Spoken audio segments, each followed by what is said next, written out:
She couldn't figure out why she was panicking. He was a good guy. He communicated, he showed up. He wasn't perfect, but he was safe. And that was the problem. Every time he got close, she felt the urge to pull away. Every time he didn't respond right away, her chest tightened like she was 8 years old again and waiting for the parent who never showed up. One night, after a small disagreement, she found herself spiraling, convinced that he was going to leave, that she had ruined everything, that love wasn't safe after all. She sat on the edge of her bed and whispered, "What's wrong with me?" But that was the wrong question. The right one would have been, "What's in my basement?" Welcome back to the Covert Narcissism Podcast, where we talk about the parts of healing that most people try to skip over. The uncomfortable truths, the early wounds, the wiring that shapes how we love today. We're going beneath the surface, not just emotionally, but metaphorically, because understanding your adult relationships means being willing to go down into your basement. And if you're thinking, why do I keep sabotaging healthy connections? Why do I keep repeating the cycle of abusive relationships? Why do I feel so anxious, distant, or reactive in love? I promise it's not because you're broken. It's because something important is living in the basement of your childhood, and it's time to take a look. So I want to use the analogy of a house. Emotionally speaking, you live on the main floor, just like you do in your own home. You live on the main floor. This is where you do your day-to-day living, the kitchen, the living room. Maybe you've got a bedroom on the main floor, the bathroom. And in your day-to-day adult self, your main floor, emotionally speaking, is where you're making decisions, building relationships, solving problems, trying to grow. This is you living your day-to-day life. You decorate the main floor, you vacuum, you host people, you live there. But your house is more than that. Your house has a basement or a crawl space. And it's not just storage that's there. You see, it's where the real stuff lives. It's where the hot water heater is, the furnace, the electrical wiring, the plumbing, the sump pump, the essential systems that keep everything running. You don't see them every day. You, in fact, don't even think about them every day. But when something goes wrong on your main floor, guess where you end up going? That's right, the basement, or the crawl space, under the house. Now, here's the truth that most of us were not told. Childhood trauma lives in your basement. And unless you go down there, face the dust, the cobwebs, the spiders, and unless you go down there and do some repair work every now and then, it will affect how you show up in life and how you show up in relationships. You see, when emotional trauma happens in childhood, the child's emotional growth doesn't just pause. Okay, we talk about it, it kind of stops right there, but it actually gets rerouted. It's like the plumbing found a different way to go. Or the electrical heater, the hot water heater, it found a different way to go, or the furnace found a different way to go. So instead of developing self-trust, safety, confidence in relationships, that child experiencing the emotional trauma starts building a toolkit of survival responses. I've talked about that on this podcast before. These survival responses are things like people pleasing in order to stay safe, emotional numbing in order to avoid pain, hypervigilance to monitor moods, avoidance of closeness to prevent from being hurt again, pushing other people away before they can hurt you for fear of abandonment. These survival tools make sense in traumatic situations. When you're experiencing emotional abuse or neglect, when you're living under judgment or fear, these are normal responses and they make sense. But these survival responses replace healthy emotional development. And that's the problem. When these tools become the foundation in your basement, that's the problem. This alters how you see the world. It changes how you view others. People become potential threats instead of safe, healthy relationships. They become sources of abandonment rather than sources of connection. It affects how you view yourself. You become someone who's too much or not enough, and you become very judgmental of yourself. You start taking responsibility, even for other people's emotions, and that's where the people pleasing or the fix it mode comes in. It affects how you view love. Love becomes transactional, something you must earn, something you must protect, you must fight for, and you must brace yourself to lose. So you're always afraid of it. So as an adult, you might walk into a new relationship full of hope, but the basement is still running the show. And without realizing it, your survival responses kick in. These responses show up as self-sabotage. You push people away in order to keep from getting hurt. You cling too tightly to keep from being abandoned.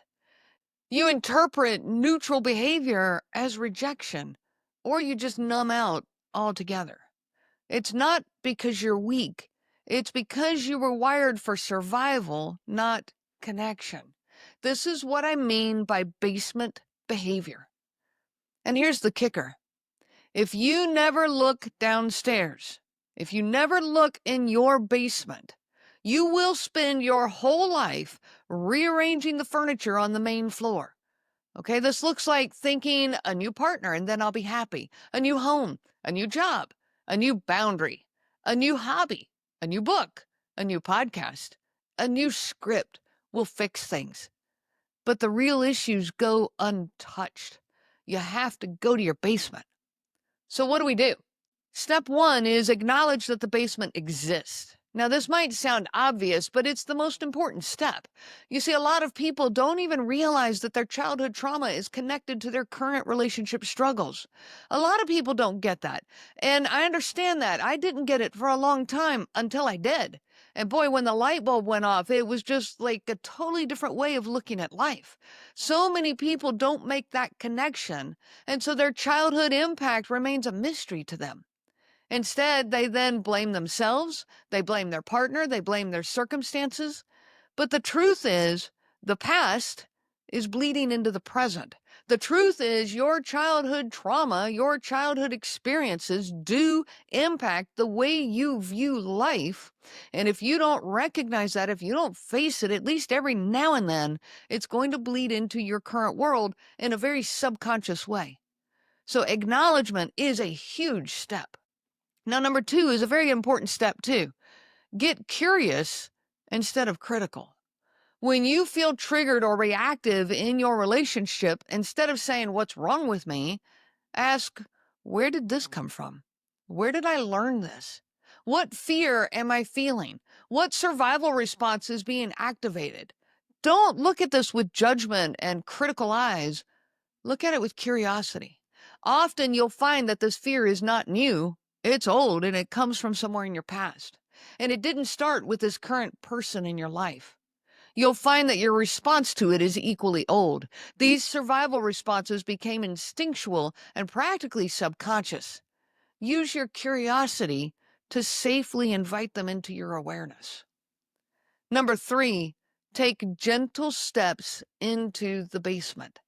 I'm going to tell you right now, don't dive headfirst into that basement. You don't need to go, into those darkest moments right off the bat as quickly as you can. You do need to notice what lives there, but do it gently. Take small steps. What beliefs were formed in your childhood that still run your emotional life today? What survival strategies were once helpful and beneficial as a child, but now leave you feeling disconnected? And if you find yourself overwhelmed with this journey into your basement, I strongly encourage you to find qualified help. Find a therapist to guide you along the way. There are many tools and strategies they can give you to help you. When you start to do this work, when you go into that basement and understand your wiring, you stop judging yourself. You stop judging your patterns. And then you can start making some changes. This is a crucial step for healing. You stop living in shame and you start building something real, something stable, something that is you. Because here's what I want you to hear today. Emotional sabotage does not come from brokenness. It comes from protection. It doesn't mean you're broken. It means that you had to protect yourself. Survival responses are great tools to have in life. Whatever covert narcissist brought you to this podcast is not the only narcissistic person in your world. I can promise you that. The survival tools are necessary. Knowing how to protect yourself is crucial. But the key is learning that you don't have to protect yourself from healthy love. The key is being able to distinguish between healthy love and manipulative love. Being able to see the difference and put those survival responses down when you don't need them. Then you can find healing and connection. So if your relationships feel harder than they should, if you're constantly reacting, overthinking, pulling away, it might not be about who you're with. It might be about what you've been through. It might be about your learned responses to abusive situations that you have endured in your past. And it might be about what's living in your basement. Before you can ever truly see the current relationships that you have to look inside you first. You can rewire your emotional foundation. You can move from survival mode to connection. You can stop sabotaging and start healing. This is a significant part of the healing journey. Please do not overlook it. Now, doing this internal work is not going to fix your current relationship. If you are in a relationship with a covert narcissist, it's just going to become more clear. You've got to do the healing work so that you can see what's going on in your world with more clarity and less reactiveness. But it also might show you that maybe if you've moved on and are in a new relationship, that relationship is healthier than you think. And you can stop the bleeding that is coming from your past relationships. If I can ever be of help, please come find me. My email address is Renee, RENEE, at covertnarcissism.com. Reach out anytime. I wish you so much peace on your journey of healing. You've spent so much time thinking about them, what they did, why they did it, and how it broke you. Now it's time to focus on you. I want to personally invite you to join me for an in-person retreat, a healing retreat that is now about you. Join me for this weekend getaway of healing, clarity, and connection with others who have walked through this same fire. It's time to lay it down, to breathe again, and to feel safe in your own skin. We keep it small, just 12 women, so it stays intimate, powerful, and personal. Go to covertnarcissism.com/retreat to claim your spot. It's your time to heal. The information provided by Renee Swanson, Covert Narcissism Podcast, and CNG Life Coaching is for educational purposes only and is not to be used for diagnosis purposes. It is not intended to be a substitute for clinical care. Please consult a health care provider for guidance specific to your case. This material discusses narcissism in general. Renee shares stories from her personal experience as well as from those she has talked with for several years. Her material does not claim that any specific person has narcissism and should not be used to refer to any specific person as having narcissism. Permission is not granted to link to or repost this material to support any allegation or claim that any specific person is a narcissist. That would be an unauthorized misuse of the material and information provided.